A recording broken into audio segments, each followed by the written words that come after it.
Hey Aries, how y'all doing? Welcome. We're going to be doing your first half of July general reading here. So let's speak briefly about your meditation. I saw the image of an architect because I saw the word Aries, and I saw the image of an architect sort of, you know how they use those brushes and they kind of get to the finer points of what's underneath the surface. I feel like you're in a place of refinement, of polishing up your skills, your circumstances, your point of view.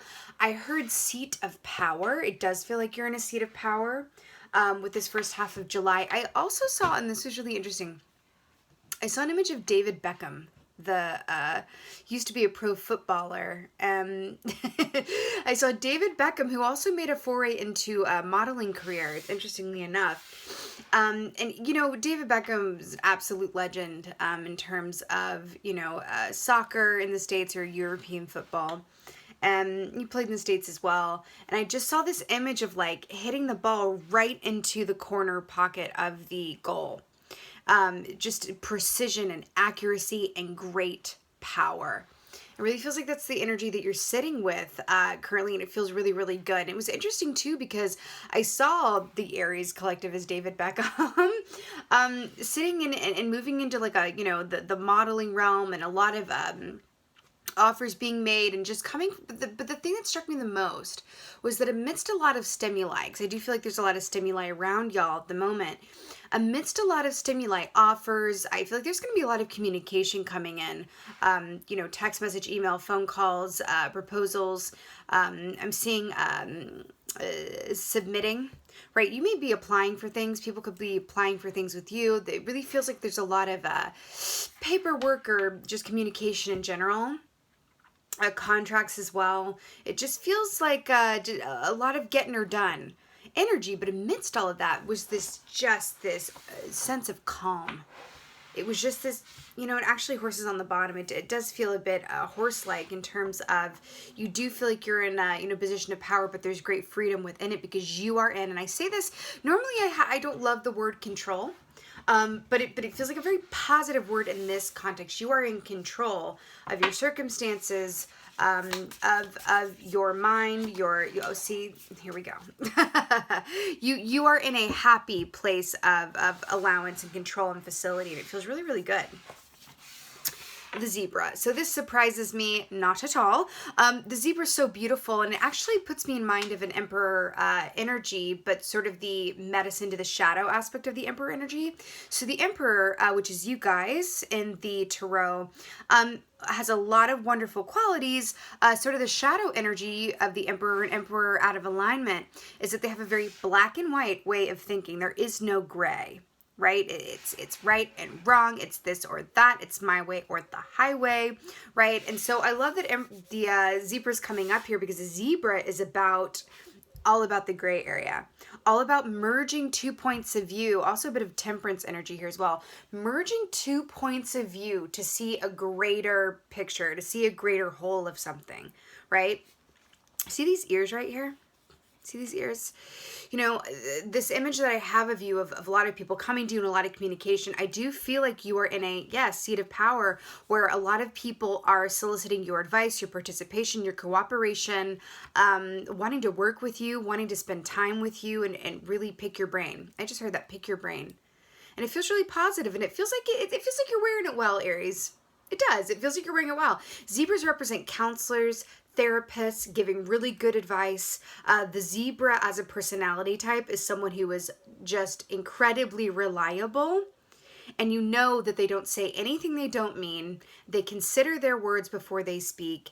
And they always see, you know, both sides of a coin. And therefore, they're pretty much always dead on the money in terms of advice or decisions. So I love that this came up for you. Zebra is just one of my absolute favorite energies. Whenever Zebra comes out, it's like, okay, we are about to, you know, have some really happy perspective here and balance. It's really nice. Let's see what's going on. Oh, okay. Working it out, Aries. You have the Hierophant here. I mean, literally, the Hierophant. This is contracts. We've been talking about that, right? This is contracts. This is happy law and order. This is the marriage key. See how the Hierophant here, and he's got these two people down here, and we've been talking about the zebra, and we're talking about seeing two sides of something, both sides of something, that medium point of view, and going, oh, we're going to live in this happy gray area, right? It's like that Rumi quote. I feel like I'm going to butcher it maybe, but I always think of the Rumi quote whenever the zebra energy comes up, which is out beyond right doing and wrong doing, there is a field. I'll meet you there. Right? Out beyond right doing and wrong doing, there is a field. I'll meet you there. And it's just a way of saying there's your version, my version, and the truth lies somewhere in the middle. I feel like you are being called into the position of, being a mediator, a counselor, or this is just the energy that you're taking on with and for yourself, where you're feeling very balanced, right? Remember when I said seat of power? Look at this. Living for it. This is really beautiful. This is also everything being exactly as it should be. And that's a really beautiful, beautiful energy to have come up, especially currently. It just feels really good. It feels really stable and solid. Very good. Okay. So we have the Nine of Wands here, and this also makes a lot of sense in terms of, the wands rule the realm of the soul, right? That the 9 is the, last marker point before the 10 comes, which is the number of completion, right? Full endings. So this is the wounded, we call this the wounded warrior key. I really love how this is depicted in the after tarot, because I have to tell you, I feel like this wounded warrior guy, this is persevering in the face of challenges and feeling tired and weary. This is Odysseus, like trying to make it home to Penelope. It's that last leg of the journey. I feel like this is people around you. I do. I feel like this wounded warrior, but this is people around you. This could be family, friends, loved ones, partners, people at work. I feel a good group of y'all. And this is you. Making it work. Like standing on your feet, no bandages. See, this is really interesting. Yeah. This is really interesting. Do you see how this dude here has red? Right here. I feel like he's the one who put the bandage on this dude. You're in a position of being a help and a benefactor and a source of comfort and solace to others, and it feels really nice. It feels really, really nice. I feel like there's good money coming in too. See, a lot of good money and abundance. But it really feels like a Three of Pentacles energy as well, where you're really being seen and appreciated for the unique being that you are, what you uniquely bring to the table. You have the Fool here. This is no surprise either.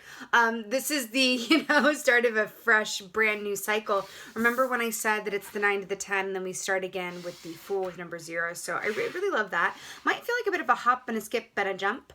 And I do feel that for you guys, actually. I do feel like time is about to speed up a bit during this time period. But it's happy. Right? It's not like, oh my gosh, just being, I don't know. It's a happy time jump. It's a happy movement. The Fool, this is so beautiful. This is really being in enjoyment, right? In the joy, enjoyment. This is taking that leap of faith, taking a risk and sticking the landing each and every time. And I really like it. It's really beautiful. I also feel like there's something about, do you see how the Fool is living his best life, really happy smelling this flower, even though his feet don't have anywhere to land quite yet. He's losing some. I do feel like this beautiful energy around you where you are releasing a lot of what you can't control. That's what it feels like. And I'm getting this feeling that might be your advice to others. It's sort of like this message that you're living and learning at the moment, where it's like, man, you can't imagine how much time I'm saving releasing what I can't control, not worrying about what I can't control, not worrying about the future. I'm inoculated against that at the moment. Like, you know what I mean? I feel like that's part of what you're saying to people as well. Some of you guys are reading, I'm getting Ryan Holiday about stoicism. It's for someone. Yep. Yep. This is exactly, yeah. So to clarify the Hierophant, we have the Tower. This is spot on here. Remember when I said, and by the way, like, look at this parallel. Look at the Lovers from the Lovers key falling down. These two people here. And then we have the two people here. And then we have the zebra black and white and the gray in the middle.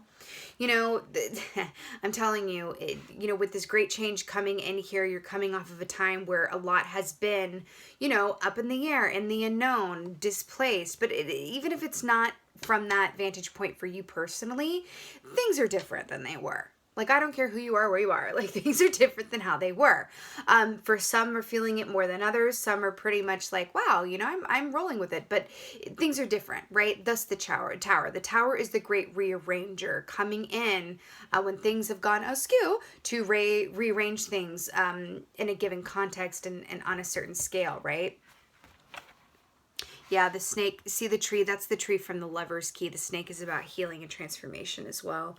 So the fact that this is so comforting, because the fact this is clarifying the Hierophant, everything is as it's meant to be. And I really feel like you've gotten this memo and you have found your seat of power on the other side of this change in time. It feels really, you know what, it just feels very healthy, Aries. It feels like you've really got your perspective on lock and key. It feels really good. 9 of Wands. Oh god, yes. Oh, that's interesting. On the bottom is that 10 of Wands that I was referencing earlier, which is movement. Yeah, this is not surprising either. With the Queen of Swords here, I just saw 11:11 on the timer. Yeah, Aries, you're in the sweet spot and seat of power. It's very cool. You know, the Queen of Swords, she's such a beautiful energy to me. She does rule the realm of, you know, the mind and thinking and communication. So again, going back to this therapist, counselor, giving good advice, having a deep-seated, you know, perspective about things. You know, she is an interesting energy too, because she is always going to tell you the truth. It may not be fluffy bunny rabbits and, you know, butterflies and rainbows, but you know that what she says is the absolute truth and she means every word. And this is hearkening back to the Emperor that I was speaking of earlier, with that shadow energy and then turning it on its head, the light side of it, you know, being the zebra. Because the light side of the Emperor energy, which again is y'all, is that they are, the Emperor in alignment is really fair. Really fair, can't be bought. You know what I mean? And always on the money because of it. Always sees things very clearly. Isn't ruled by bias of any kind. That feels really important to say. The Emperor in alignment is not ruled by bias of any kind. And in order to not be ruled by bias of any kind, one has to know thyself. Because sometimes we can carry within us, ooh, this feels important.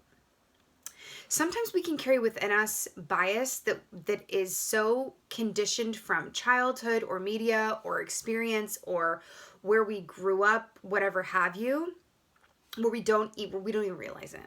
It's like an unconscious bias. And so I do feel like there is this energy of you are in this place where, you know, there's none of that. And if there was, you've really cut it away and you're like, no, I'm really seeing things clearly. You may be counseling two people that you care very much about, right? But it's, you're being called upon in this way and solicited in this way because you are just non-biased, and it's really beautiful. It's really, really beautiful. Yeah, again, you're in a seat of power. It's very, very cool.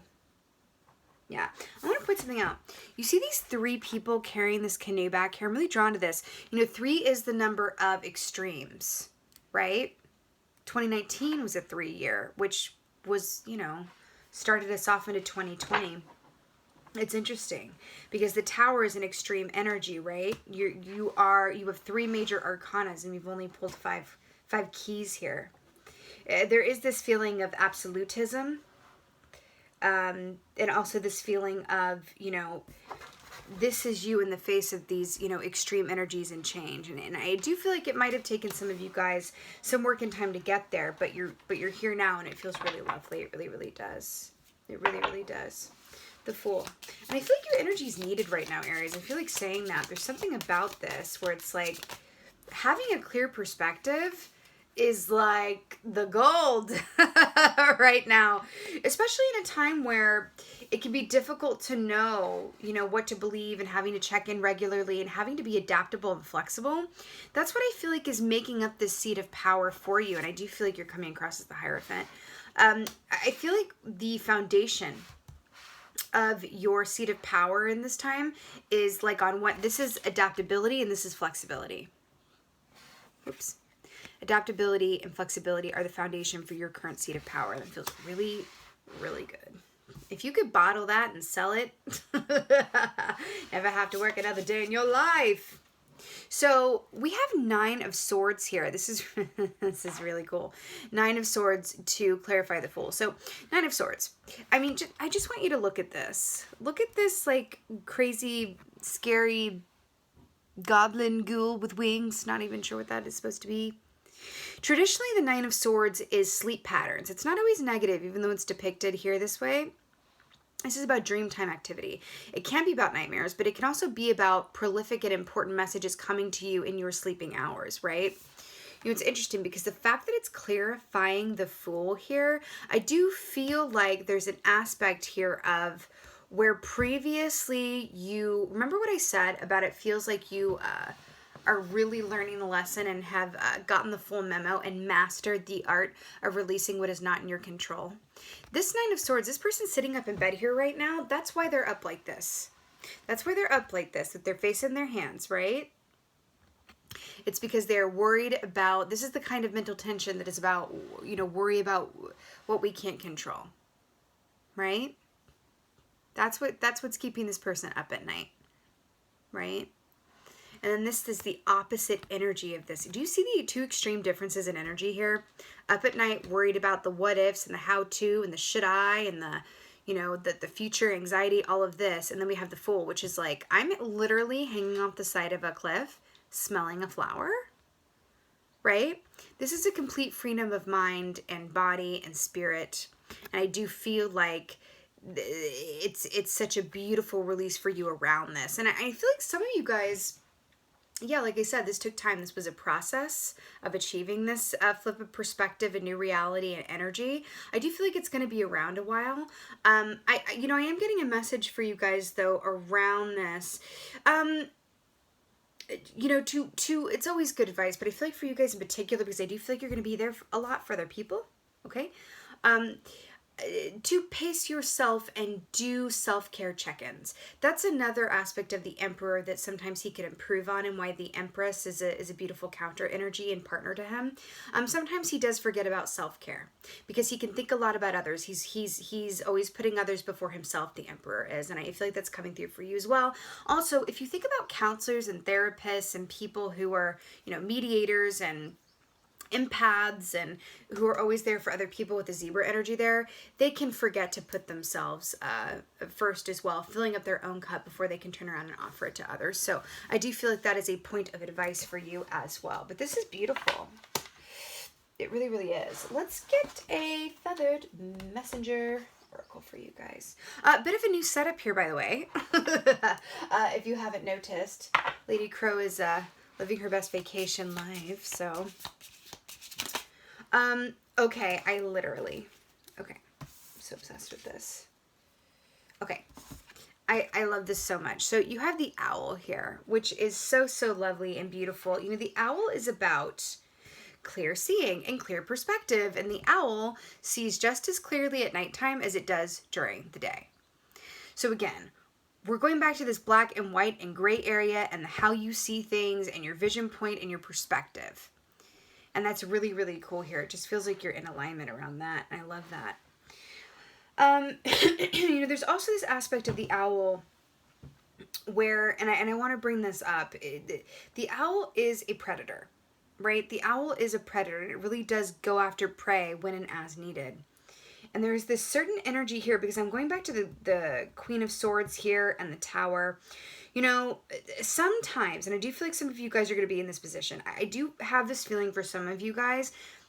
Okay, there are going to be people, right, at any given time. We are our choices. And there are going to be people at any given time who choose to tell themselves a certain story or a certain version of something, and then choose to repeat the script over and over and over.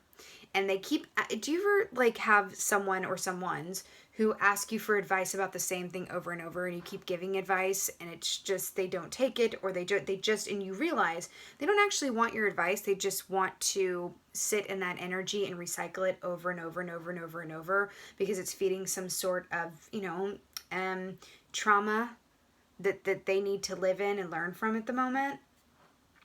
Because back to this Queen of Swords, I do feel like there's an aspect of you where you're going to be, you know, brandishing that sword as it were, and just going, okay, I'm going to set some boundaries here because I care about you. We're not going to keep recycling this script. I've said A, B, and C. I'm here for you. I'm listening. But at a certain point, I'm enabling you to continue on with this script. And I will tell you, the ABCs and the 1, 2, 3s about what I observe within you and what I would do if I were you. I just heard that. What I would do if I were you. There is something about that as well, about you kind of, cutting through the grain, cutting the mustard, something like that. Kind of cutting through and just kind of laying it down. But and again, back to this Hierophant, but it really does feel like it's the best thing you could possibly do. Because, sometimes people just need to hear that, right? Yeah, but it feels good and needed. So it says, your intuition is correct. Follow your inner wisdom without fail. I absolutely love this. If you think about it, your intuition, a lot of the times we're being there for other people and we're listening. It is our intuition that we're steeping into and operating from, which allows us to know what to say, how to say it, and what to refrain from saying as well. And yeah, I do feel like this is in the context of two different things. I feel like on one aspect, this has to do with you and realizing, what you can and cannot control and releasing that. Right? Stepping into this new energy of like, wow, I would much rather be the fool than embody a 9 of Swords, right? And this is a major arcana too, along with the Hierophant and the Tower, which indicates that, you're in alignment, you're where you're meant to be. This is destiny speaking, right? If you see a minor arcana and you don't particularly like it, you can change it, right? Majors are a bit different. They're more soul markers in the road. So this is a significant time for you, that is for sure. But at the end of the day, how you see things, your perspective, your approach to things, very, very important. So I feel like that's one aspect of it. The other aspect, like I said, with this owl energy is that you are seeing others very clearly from your seat of power. And you are making decisions and coming from a perspective that is informed and experienced. And that's really, really beautiful. Really, really beautiful. Oh, I just saw 22:02 on the timer. You better work it out, Aries. All right, my darlings. Wow, very good. This is your first half of July general reading. I so hope that this helped and resonated. Again, I feel like you're being the zebra with and for yourself and cutting out aspects of yourself or patterns that don't work anymore and that you've just outgrown and are tired of. And or this is, with and for other people as well. It's really beautiful. Well done. If this resonated, I so hope it did. Please let me know in the comments below. I just love reading your comments so much, and I would appreciate that. Let me know how you doing and where you at, what's going on. And most of all, and as always, my beautiful, beautiful Aries, thank you for being you, and be well. Until next time.